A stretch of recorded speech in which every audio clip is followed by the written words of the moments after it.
Bon bah je vais présenter mon deck Gookie. Je joue 3 Suprex Gookie, carte super importante, faut être obligé. Quand on invoque cette carte normalement, en fait, on peut invoquer n'importe quel Gookie de notre main. Et ce qui est bien, les Gookies ont tous le même effet, dans le sens où dès qu'elles sont détruites ou envoyées au cimetière, pas des tutos, une carte Gookie, donc une carte monstre, magie ou piège. Voilà, ça j'ajoute 3 fois. Puis je joue 2 Cobra, c'est super utile pour les OTK, parce que cette carte en fait a un effet rapide, on peut sacrifier n'importe quel Gookie sur le terrain, cibler un autre Gookie, et augmenter l'attaque du monstre auquel qu'on a sacrifié. Et ils ont exactement le même effet, elle va chercher une carte Gookie, et ce qui est bien c'est que si on la sacrifie et qu'on l'a déjà pas fait le tour-ci, on peut aller chercher n'importe quelle carte Gookie, donc monstre, magie ou piège. Là, je joue 2 coups de chauve-souris Gookie. En fait, cette carte, elle est super utile pour pouvoir faire Isolde ou un monstre lien 2, facile. Parce qu'en fait, vous contrôlez un monstre Gookie sur le terrain. Vous la montrez, vous défaussez une autre carte Gookie de votre main. Et vous ciblez, vous l'invoquez SP en position de défense. Et le monstre ciblé, le Gookie ciblé gagne 800 points d'attaque. Puis ce qui est bien pour faire... des liens, 2 étirements Gookie. En fait la carte là elle sert principalement pour Isolde, dans le sens où on envoie un équipement et on invoque SP pour pouvoir faire avec le Cobra le coup de chauve-souris ensuite. Le coup de chauve-souris pour l'invoquer SP, pour avoir une cible. Ce qui est bien c'est quand on a dans la main on peut éviter les gros OTK parce qu'on la défausse et on divise les dégâts x2. Enfin on divise les dégâts en 2. Puis il joue un Riz Scorpio. Ce qui est bien c'est que cette carte quand on contrôle aucun monstre on peut l'invoquer normal, ou si on contrôle que des Gookies on peut l'invoquer normal sans sacrifice. C'est un gros ton à 2003 quoi, et exactement le même effet, je vais tuto quand il est envoyé au cimetière. Puis il joue Étreinte Ours Gookie une fois. Lui ce qui est bien c'est quand il est invoqué spécialement par un Gookie, ou normalement il divise l'attaque d'un monstre en 2 jusqu'à la fin du tour. Ça c'est pour la partie Gookie. Je joue 3 robots impatients. Quand on contrôle aucun monstre, on peut l'invoquer SP. C'est un guerrier niveau 3, super utile. 3 Captain Amarode. Cette carte, quand on l'invoque normal, on peut invoquer spécialement un monstre de maximum niveau 4 de sa main. Donc ce qui est bien, c'est un bon petit combo avec les Entrap. Au moins comme ça on peut faire sabre XM. Puis je joue un néospatien dauphin, Aquadauphin, c'est une carte vraiment importante dans le deck, parce que ce qui nous empêche de nous prendre des haches.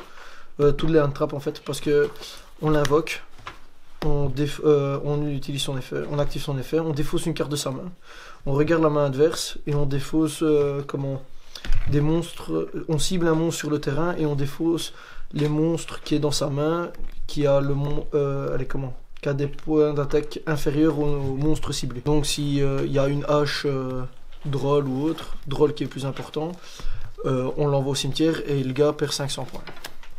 500 points. Puis la carte aussi importante c'est Ibli, parce qu'on joue avec Trollmare. Cette carte quand elle est invoquée, quand elle est sur le terrain on peut pas l'invoquer SP. Donc ce qui est bien c'est quand elle est envoyée au cimetière sur notre board, on peut l'envoyer sur le terrain adverse en position de défense. Pour dire qu'il empêche d'invoquer SP. Ce qui est bien c'est que quand on bloque les 2 zones extra et qu'on le passe sur le terrain adverse, il peut rien faire. Parce qu'il peut faire que des links avec ça. Mais si on bloque les zones extra il peut rien faire. Et ce qui est bien, c'est que quand on l'invoque normal, on peut aller chercher un Trollmare du cimetière et je l'invoque normal et le Trollmare doit pointer vers Ibli en fait. Mais le Trollmare n'a pas d'effet et perd ses points d'attaque. Je la joue en une fois parce que si on l'a en main, c'est la merde. C'est simple que ça. C'est pour pas la piocher en fait. Mieux vaut l'avoir dans le deck que dans la main. Puis les Entrap habituels, 3 haches. Ça pas besoin d'expliquer. Ça fait toujours mal quand elle est bien mise. Et 3 drôles. Parce que c'est là une trappe de cette méta. Franchement, rien à dire là-dessus. Ça fait mal. Au niveau magie, 3 appels de la tombe. Appelés par la tombe. Parce que si c'est la carte anti-entrap, c'est parce que nous, on est très sensible aux entrap. Donc c'est pour ça qu'il y a aussi le dauphin. Si on se prend un drôle, on ne sait pas faire le board convenablement, donc on doit se limiter. Si on arrive à l'empêcher à faire à jouer sa entrap, c'est toujours mieux, donc toujours jouer cette carte à 3. Parce que sinon c'est horrible, après on ne sait pas faire le board qu'on souhaite. Puis je joue juste 2 cartes d'équipement. Lame Phénix, épée divine.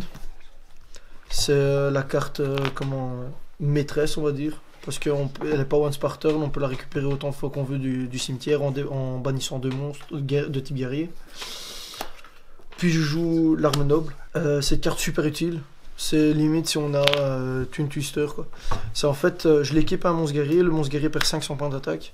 Mais au moment où vous activez cette carte, vous pétez une carte, une MP sur le terrain. Et après vous faites votre Isolde.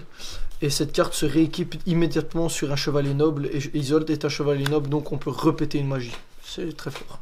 Un monstre reborn pour faire des OTK de bâtard. Charge de l'âme, pareil.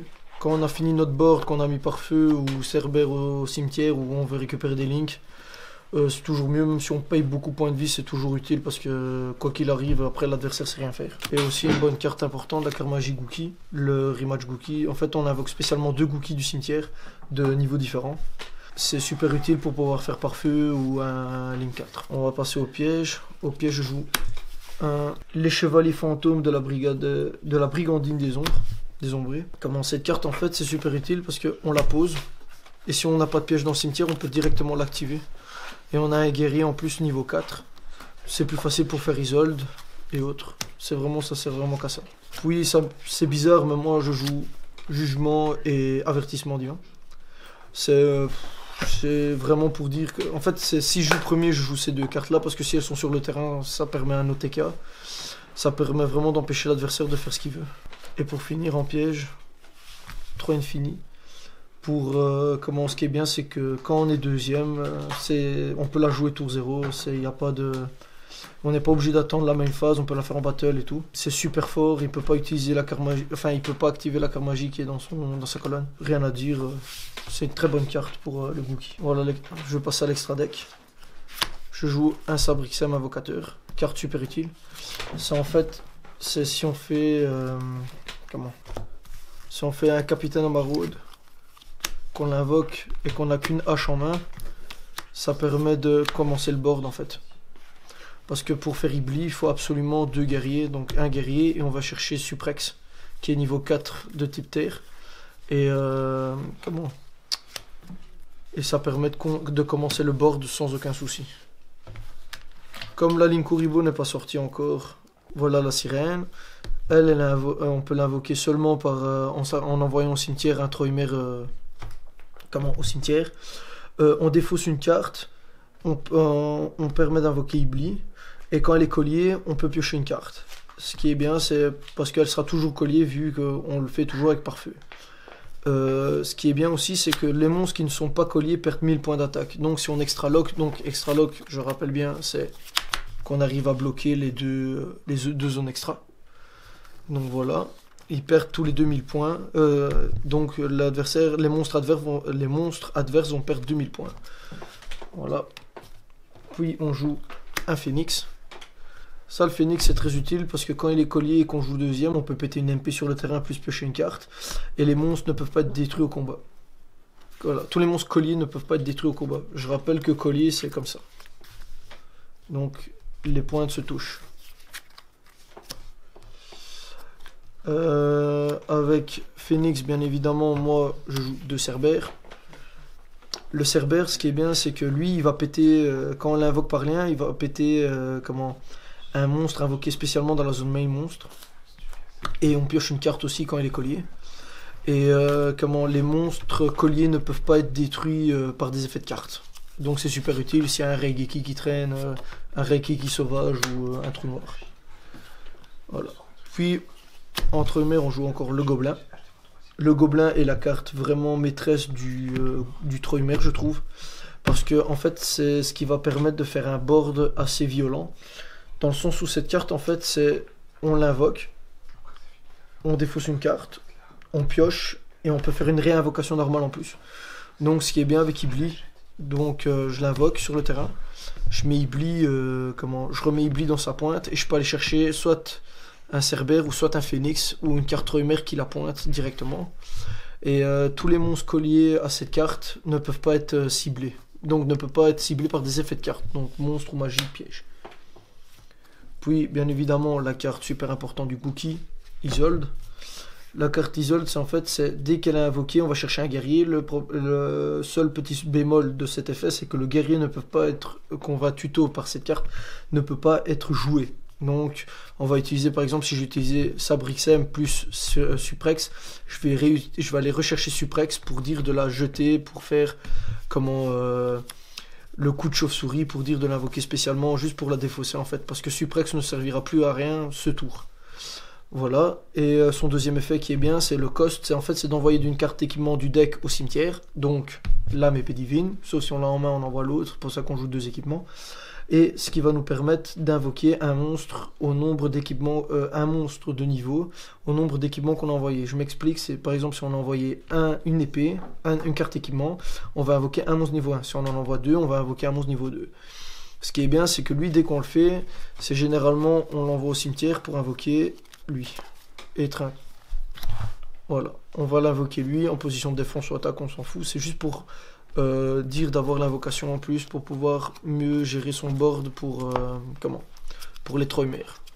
Voilà. Prenez Underclock, ça n'a rien à dire, cette carte est excessivement forte. On pointe un monstre, enfin le monstre pointé par cette carte, chez nous par exemple, allez, on va dire Isolde.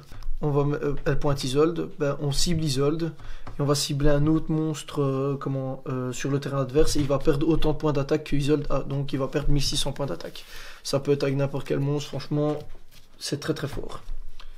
Encore en Troymer, ligne 3 je joue Licorne, c'est une carte très très forte parce que si on a une main pas assez terrible, ce qui est bien c'est que en fait c'est tous les monstres colliers dont tous les Troymer qui sont colliés à elle. Vous allez piocher autant de cartes. Donc si par exemple, je vais faire un petit exemple, ça,